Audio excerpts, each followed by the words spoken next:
Hello. I wanted to share with you the CZA cast for Rich Flynn's Epilogue.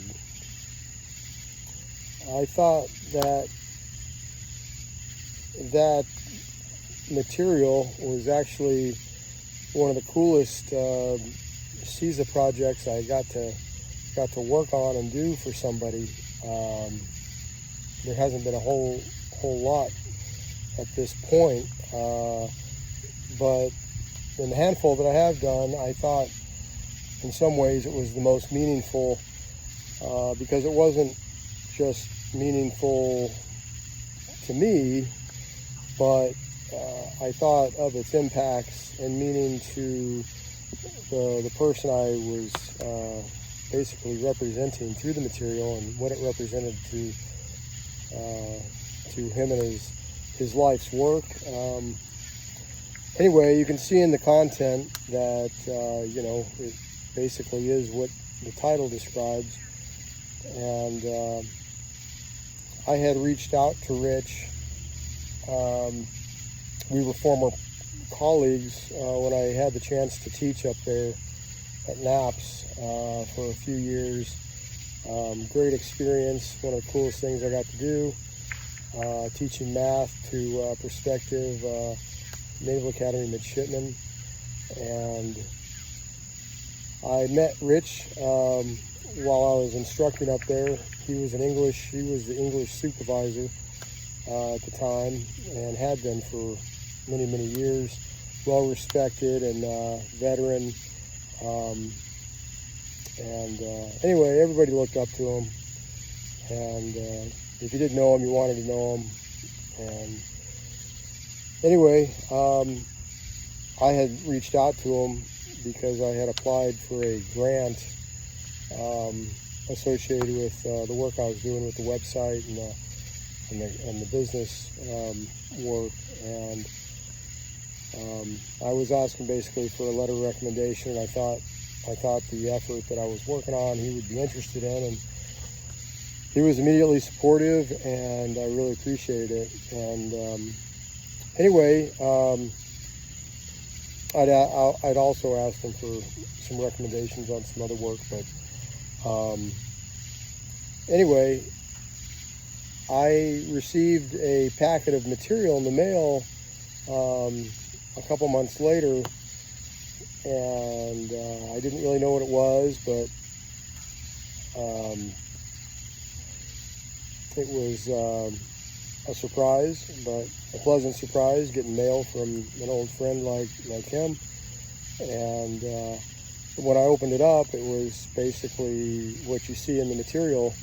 It was a small spiral-bound book of material, and I read through it, and I was a little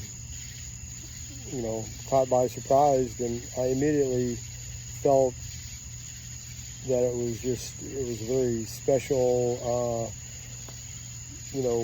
piece of work, and and I felt like it just represented something very personal to him. So when I thought about it, and I didn't know if he was intentionally giving it to me to work into the website material through the process that we've been discussing, or he was just sharing it with me. But when I looked at it, I just felt like it was the kind of material that needed to be shared to the widest audience possible. It wasn't something that you're necessarily going to see in Barnes and Noble, or you're going to see published in the newsreels or the local newspaper. But the material itself was just so unique, and I just felt like it needed to be out there, and I think maybe he wanted it to be out there, and maybe that's why he was sharing it with me. So I reached out to him, and I asked him if how he felt about me, setting up a page for him and putting it out there through the website. And he thought it was a great idea, and he was very supportive. And, you know, I didn't ask him if that was his intent or not, but nonetheless, he agreed. And when I set it up, I shared it with him, and you can see what the result is. But it's such a cool thing, not just the material itself, but it's such a cool thing for me personally to be able to use the the process through the CZA pages and framework and whatnot, to share with everybody such a gift. And to me, I think that represents the true value of the process itself, and sharing the material in that way. It's out there forever. It's interactive. Anybody has access to it. They can see it, they can share it, they can interact with it. And it's just,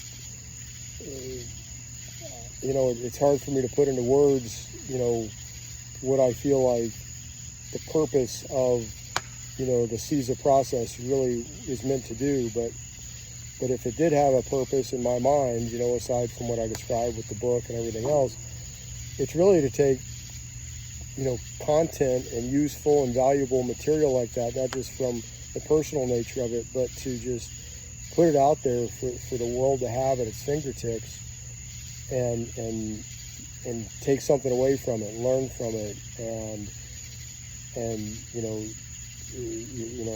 sort of allow it to transcend the boundaries of what traditional published material sort of experiences. And this material went from being a collection of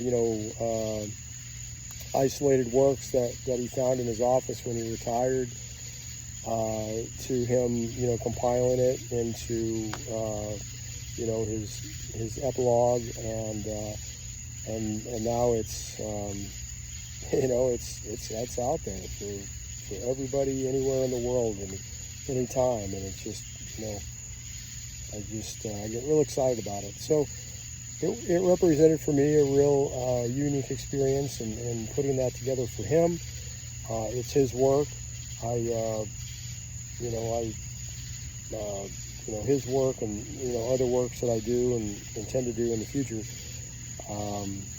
It'll always be theirs, and I hope that when I get to work with it, it's not just a privilege, but that I can use the process to expand it and give it a new life out there, in the public awareness and the public psyche and global psyche. I think there's a lot to be learned from his words and his experience and where it came from throughout his life's work. So anyway, I hope that made a little sense, and I didn't ramble on too long for you, but I'm sitting here enjoying a little time by the fire in beautiful Virginia Beach, and it's a beautiful evening, almost fire pit weather. So signing off for now, and take care. Thank you.